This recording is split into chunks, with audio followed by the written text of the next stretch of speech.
From The National, this is Trending Middle East. I'm Yasmin Al-Taji. It's Tuesday, September 30th. Here are today's headlines.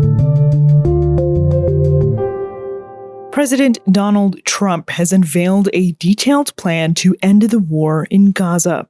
Israel would have my full backing to finish the job of destroying the threat of Hamas, but I hope that we're going to have a deal for peace. That came on Monday at a press conference alongside Israeli Prime Minister Benjamin Netanyahu after the two met at the White House.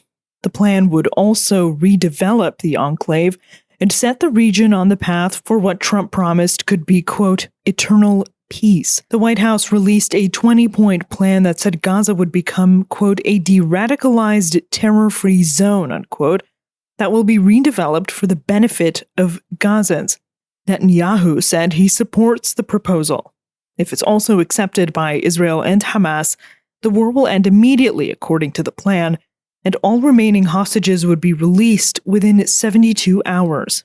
A Hamas official said the group is studying the plan, despite adding that, quote, there are non-negotiable principles that we cannot give up, unquote. Gunmen have killed 4 Alawite workers in central Syria over the weekend. That's according to sources who spoke to The National this week. The killings extend communal violence as the country's leadership seeks more international support for stability. Meanwhile, tensions are rising between the government and Kurdish forces in the northern Aleppo governorate. Last week in New York, Syrian President Ahmed al-Shara made a concerted diplomatic effort to garner support for stabilization in Syria. However, communal violence continues. The National's Khaled Yacoub Oweis reports. One Alawite figure says these attacks undermine President al-Shara because they appear to be carried out by pro-government militias who are not directly under the authority of the government. Likewise, in Aleppo province, violence has been increasing between pro-government militias and the Kurdish Syrian Democratic Militia that controls parts of Aleppo province. At least 1,300 Alawites were killed in operations by the government and its auxiliaries in coastal areas in March.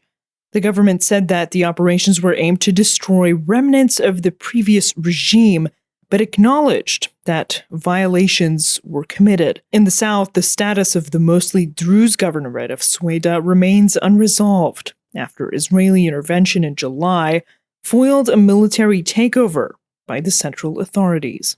This month, the United States brokered an agreement to return what it called normality to the government. However, residents report that there has been massive wheat shortages, and bakeries only last week received a shipment from Damascus to resume operating after 4 days.